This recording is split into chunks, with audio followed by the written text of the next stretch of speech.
Welcome to my channel દીવા pharma. તો આજે આપણે આપણી ચેનલમાં શીખવાના છીએ ગુજરાતી વ્યાકરણનો બીજો પાર્ટ એટલે કે સમાસ। આપણે આગળના વિડિયોમાં અલંકાર ભણી ચૂક્યા છીએ। જો તમે અલંકારનો વિડિયો ના જોયો હોય તો તમે અહીંથી અલંકારનો વિડિયો જરૂર જોઈ શકો છો। તો આઈએ હવે આપણે શીખીએ સમાસ। તો સમાસની અંદર પહેલા ત્રણ ટાઈપ આવે છે। પહેલા ટાઈપની અંદર છે સર્વપ્રધાન સમાસ। તો સર્વપ્રધાન સમાસ કોને કહેવો? સર્વપ્રધાન સમાસ એટલે કે બંનેને પ્રાધાન્ય આપવાનું। જ્યારે બંને પદ છે બંને પદ મુખ્ય હોવા જોઈએ। એટલે કે સર્વપ્રધાન સમાસની અંદર જ્યારે બંને પદ વાક્ય સાથે સીધો સંબંધ ધરાવે એટલે કે બંને પદ મુખ્ય હોય, વાક્યમાં બંને પદની જરૂરિયાત હોય તો તેવા સમાસને કહેવાય સર્વપ્રધાન સમાસ। તેની અંદર આવે છે ઉદાહરણ તરીકે દ્વંદ્વ સમાસ। હવે દ્વંદ્વ સમાસ છે એ સંયોજકો વડે જોડાયેલો હોય છે। સંયોજકો કોને કહેવાય તો તમને ખબર જ છે, ઇંગ્લિશમાં આપણે એન્ડ ઓર એમને કહેતા હોઈએ છીએ સંયોજકો। તેવી રીતે ગુજરાતીમાં અને અથવા એવા શબ્દોને સંયોજકો કહેવાય છે। તો દ્વંદ્વ સમાસની અંદર બે સમાસ આવે છે। પહેલો છે સમુચ્ચય કે સમાહાર દ્વંદ્વ સમાસ। હવે સમુચ્ચય એટલે શું કે બે શબ્દોને જોડતો, બેનું સમૂહ બનાવતો, તો એવા સમાસને કહેવાય છે સમુચ્ચય કે સમાહાર દ્વંદ્વ સમાસ।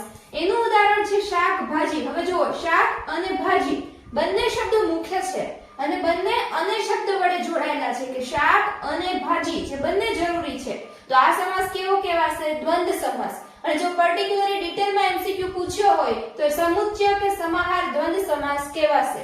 એવી જ રીતે માતા પિતા, માતા અને પિતા બંને મુખ્ય શબ્દ છે એટલે માતા અને પિતા એ બંને અન્ય સંયોજકો વડે જોડાયેલા છે એટલે સમુચ્ચય કે દ્વંદ્વ સમાસ કહીશું। એવી જ રીતે સર્વપ્રધાન સમાસની અંદર બીજું છે વૈકલ્પિક કે ઇતરેતર દ્વંદ્વ સમાસ। હવે વૈકલ્પિક શબ્દથી જ ખ્યાલ આવે કે અથવા ઓપ્શનલ। તો ઓપ્શનલમાં જ્યારે શબ્દો અલગ પડતા હોય તો એવા સમાસને કહેવાય વૈકલ્પિક કે ઇતરેતર દ્વંદ્વ સમાસ। આમાં જો હાર જીત, આ શબ્દની અંદર હાર કે જીત અથવા તો હાર અથવા જીત બંને ઓપોઝિટ શબ્દો છે।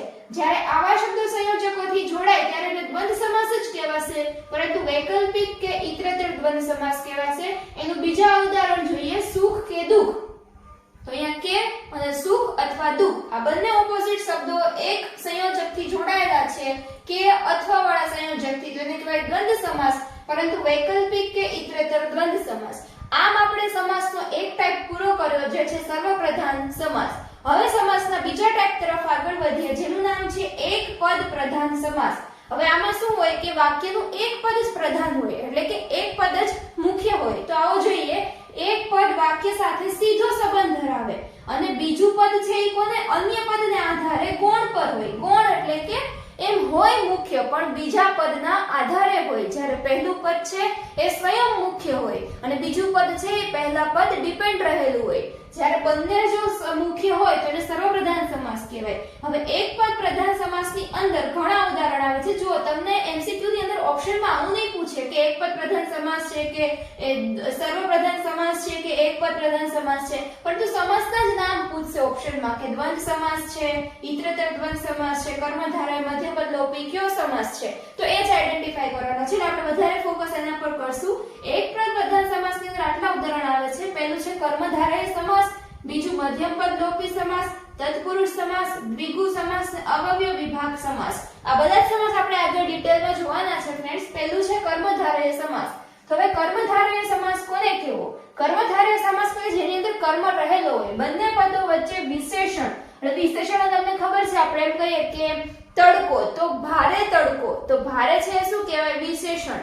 વસ્તુ તો મોટી વસ્તુ, તો મોટી છે શું કહેવાય? વિશેષણ। એવી રીતે વિશેષણ કે વિશેષણનો સંબંધ જોવા મળે તો એવા સમાસને કેવો કહેવાય? કર્મધારય સમાસ। હવે કર્મધારય સમાસની અંદર જ્યારે તમે બે શબ્દોનો વિગ્રહ કરો એટલે કે બે શબ્દોને છૂટા પાડો તો વચ્ચે આવું લાગે, એવો, એવી, એવું, એવા, જેવો, જેવી, જેવું, જેવા, રૂપી, આવા બધા પ્રત્યયો આવે। જ્યારે બે શબ્દોનો વિગ્રહ કરી અને વચ્ચે આવા બધા પ્રત્યયો આવે તો એને કર્મધારય સમાસ કહેવાય। ઉદાહરણ જોઈએ મહાદેવ, તો એ મહા અને દેવ, દેવ એ મેઇન શબ્દ છે જ્યારે મહાન છે એ ડિપેન્ડન્ટ શબ્દ છે। તો જો મહાન એવા દેવ, તો વચ્ચે એવા આવ્યું તો આ સમાસને કહેવાય કર્મધારય શબ્દ। હવે હાસ્ય બાણ એટલે શું કે હાસ્ય રૂપી બાણ, તો અહીંયા રૂપી આવ્યું તો રૂપી, એવી રીતે આ શબ્દો તમારે યાદ રાખી લેવાના। જો વચ્ચે આવા શબ્દો આવે તો એને કહેવાય કર્મધારય સમાસ।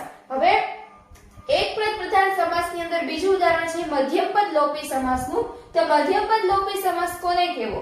જ્યારે વિગ્રહ કરીએ શબ્દોનું ત્યારે વચ્ચેનું પદ અને વિભક્તિ કે પ્રત્યયો ઉમેરવા પડે. હવે આપણે આની અંદર શું કરવા પડે? કોઈ પર્ટિક્યુલર શબ્દ ઉમેરવો પડે પ્રત્યયો સાથે. તો એને કેવું કહેવાય? મધ્યમ પદ લોપી. નામ પરથી જ ખબર પડે કે મધ્યમ પદનો લોપ થાય છે, એટલે કે વચ્ચે જે એક શબ્દ આવવો જોઈએ એ ગાયબ થઈને ટૂંકો શબ્દ બનાવેલો છે, જેવા સમાસને કહેવાય મધ્યમ પદ લોપી.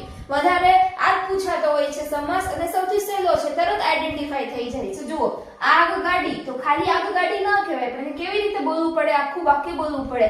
આગ વડે ચાલતી ગાડી, તો અહીંયા વડે પ્રત્યય ઉમેરવો પડ્યો, ચાલતી વધારાની વિભક્તિ ઉમેરવી, એટલે કે શબ્દ ઉમેરવો પડ્યો. તો આગ વડે ચાલતી ગાડી, તો અહીંયા વડે ચાલતીની લોપ થયો, તો મધ્યમ પદનો લોપ થયો ચાલતીનો, એટલા માટે આ સમાસને કેવો કહેવાય? મધ્યમ પદ લોપી. એવી રીતે ટપાલ પેટી, તો કેવું થાય? ટપાલ નાખવાની પેટી, તો મધ્યમ પદ લોપ થયો. શિલાલેખ એટલે કેવો? શિલામાં પ્રત્યય ઉમેર્યો, શિલામાં લખેલો લેખ, એટલે કેવો થયો? મધ્યમ પદ લોપી સમાસ થયો. હવે આગળ જોઈએ, ત્રીજું ઉદાહરણ છે એની અંદર જે છે તત્પુરુષ સમાસ. તો તત્પુરુષ સમાસ એટલે કેવો? કે જેની અંદર પ્રત્યયો લાગે. કેવા? કે તમારે ખાસ આ પ્રત્યયો જ યાદ રાખવાના છે. પ્રત્યયો કેવા? એ, ને, થી, માં, નો, ની, નું, ના. આ બધા શબ્દોથી જ્યારે બે શબ્દોનો વિગ્રહ થાય, આવા પ્રત્યયોથી જ્યારે શબ્દોનો વિગ્રહ થશે તો એને કહેવાશે તત્પુરુષ સમાસ. આપણે આગળ ઉદાહરણ જોઈએ એટલે તમને સમજાશે.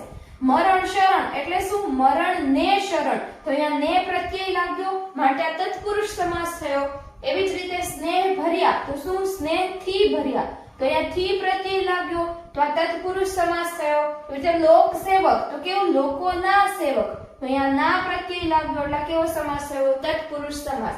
અહીં ફ્રેન્ડ્સ તમારે બસ ખાલી આ પ્રત્યયો યાદ રાખી લો અને તમને શબ્દ વિગ્રહ કરતા આવડી જાય તો સમાસ બહુ ઈઝી છે, એને એમસીક્યુ તરત આવડી જાય. સમાસમાં આવું જોઈએ છે, ધારો કે આવું લખી દીધું હોય કે ટપાલ પેટી, આ શબ્દ કયો સમાસ ધરાવે છે? તો તમારે અલગ કરવાનું કે ટપાલ નાખવાની પેટી, તો કયો થયો? મધ્યમ પદનો લોપ થયો. આગળ દ્વિગુ સમાસ જોઈએ. તો દ્વિગુ સમાસ જે છે એ સાવ સહેલો સમાસ છે. દ્વિગુ સમાસ એટલે ટૂંકમાં સંખ્યાવાચક, જેમાં કોઈ સંખ્યાવાચક શબ્દ આવતો હોય એને દ્વિગુ સમાસ કહેવાય. અને જનરલી બધી એક્ઝામ, ગવર્નમેન્ટ એક્ઝામમાં આ એક સમાસનો એમસીક્યુ હોય જ છે. તો જો ફ્રેન્ડ્સ, તમે જો ગુજરાતી ગ્રામરને સ્કીપ કર્યું હોય, જો સમાસ ના કર્યા હોય, તો તમે આટલો એક ઈઝી એમસીક્યુ પણ ટીક ના કરી શકો. અને જે સમાસ જોઈએ તો સંખ્યાવાચક એટલે કે નવરાત્રી, તો નવ એટલે અહીંયા નવ શબ્દ આવ્યો જે સંખ્યાવાચક શબ્દ છે, તો એ દ્વિગુ સમાસ કહેવાય. સપ્તર્ષિ એટલે 7 ઋષિ, અઠવાડિયું એટલે 8 દિવસ, તો આ દ્વિગુ સમાસના ઉદાહરણ થયા છે ને આ સહેલું. હવે દ્વિગુ આપણે અવયવ વિભાગ સમાસ જોઈએ. આની અંદર શું હોય છે કે સમાસના પહેલા પદમાં પ્રત્યયો આવે, એટલે કે એના ઉદાહરણ જોશો એટલે તમને સમજમાં આવશે કે શબ્દોની આગળ જ પહેલા અક્ષરમાં જ પ્રત્યયો આવેલા હોય. કેવા પ્રત્યયો? તો એ ખાસ યાદ રાખવાના છે, જેવા છે કે પ્રતિ, સહ, આ, સ, સા અને યથા. આવા શબ્દો તમારે યાદ રાખવાના છે. જો એ શબ્દની આગળના જ અક્ષર આવા હોય તો એને અવયવ વિભાગ સમાસ કહેવાય. જેમ કે યાદ રાખો પ્રતિબંધો, તો અહીંયા પ્રતિ આવ્યું તો એ અવયવ વિભાગ સમાસ કહેવાય. સહભાગી, તો સહ આવ્યું. સહ વિનાશ, ફરી સહ આવ્યું. આજીવન, તો આ પ્રત્યય આવ્યું. પ્રત્યેક, તો પ્ર આવ્યું. આજીવિકા એટલે આ આવ્યું. સહજીવનમાં સહ આવે અને યથાવતમાં યથા આવે. તો તમારે આ પ્રત્યયો યાદ રાખી લેવાના છે. જો વાક્યની શરૂઆતમાં એટલે કે શબ્દની શરૂઆતમાં જો આવા પ્રત્યયો વાળો શબ્દ પૂછે કે આ શબ્દમાં કયો સમાસ રહેલો છે, તો એ શબ્દનો વિગ્રહ નથી કરવાનો, પરંતુ શબ્દની આગળનો રહેલો પ્રત્યય જોઈને અવયવ વિભાગ સમાસમાં ટીક કરી દેવું. હવે આગળ જોઈએ અનન્ય પદ પ્રધાન સમાસ. આપણે આગળ સર્વપ્રધાન એક પદ પ્રધાન સમાસ જોયા. હવે ત્રીજો પ્રકાર છે અનન્ય પદ પ્રધાન સમાસ. આમાં શું હોય કે કોઈ અન્ય પદને પ્રધાન મળ્યું હોય કે કોઈ અન્ય પદ વગર આ શબ્દનો કોઈ અર્થ રહેતો હોય નહીં. જેની અંદર બે ઉદાહરણ આવે છે, બહુવ્રીહી અને ઉપપદ. તો આપણે બહુવ્રીહી અને ઉપપદ સમાસ આગળ જોઈએ.